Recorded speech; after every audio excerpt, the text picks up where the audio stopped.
I've been an entrepreneur for 17 years, but if I had to start over, it wouldn't look the same.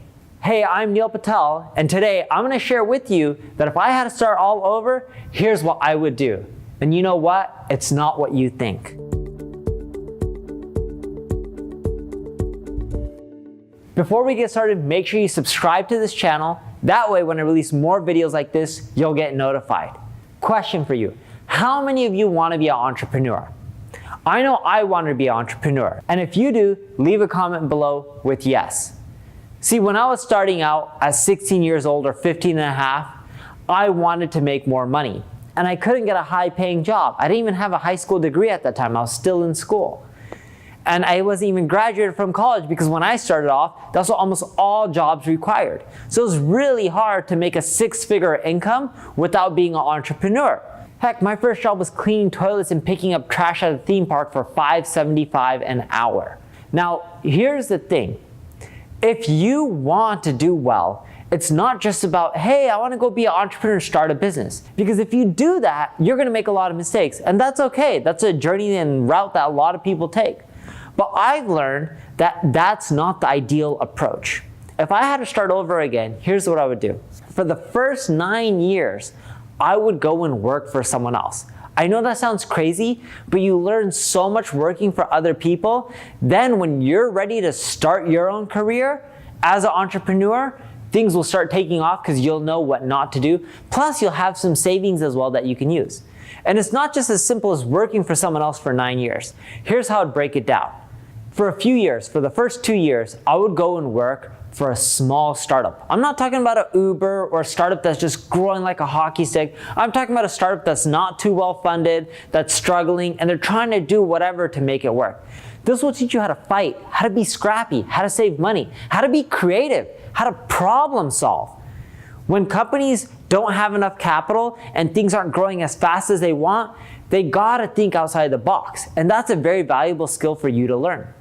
Then, for the next 3 years, I want you to go work at a really big company. I'm talking about like a Microsoft or a Dell or an IBM or a Costco or whatever the company may be, Amazon, you pick it. Something that's really big. You'll learn how big companies work. You'll learn that you don't necessarily need rock stars to build a $100 billion business. You'll learn that you need to go after a really big total addressable market to build a huge business. You'll learn how to play politics. You'll learn how to deal with other big corporations and close deals. That's why it's very valuable to work at these big companies. Whether you think this company is sexy or ugly, it doesn't matter. You'll learn a ton. You'll even learn how to manage employees. You'll even learn how to climb the ranks. Then I want you to go and work for a company that does at least $100 million in revenue, but hasn't hit $1 billion.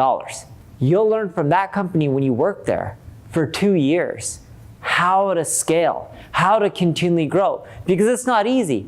Yeah, maybe a Microsoft got to being worth, $600, $700, $800 billion, but most companies don't get there. A lot more get to 50 million, 100 million, and they struggle to keep growing. But you'll learn how to grow in that environment because it's totally different than it is working for a Microsoft. And then last but not least, I want you to spend your last 2 years working at a startup that's growing really fast. One that's raised at least $10 million in a hockey stick growth. Things are really chaotic, they're really messy, because when startups are growing really fast, they make a big mess and you have to clean that up. And learning how to just go with the flow, grow fast, and clean up the mess afterwards is a skill that you need to learn if you want to do well. So now that you've worked for someone for 9 years, and technically you worked for 4 different people, you can take all that experience and then start your own company. On top of that, you should have met some amazing people along the way, which will help you with recruiting. Because there's not enough time in the day for you alone to build a big company. You need co-founders. You're strapped for capital.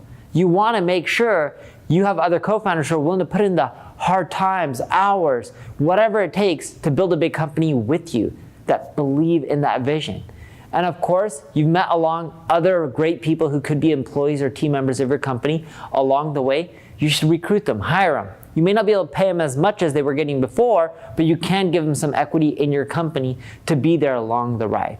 And by doing that, you're going to start seeing your company grow much faster than if you decide to start one from day one. I hope this helps you become a better entrepreneur, and I do wish you the best success in the world. And if you need help growing your business, check out my ad agency, Neil Patel Digital. If you enjoyed this video, like it, subscribe to the channel, share it, tell other people about it. If you have any questions, leave a comment below. I'll answer it and help you out. Thank you again.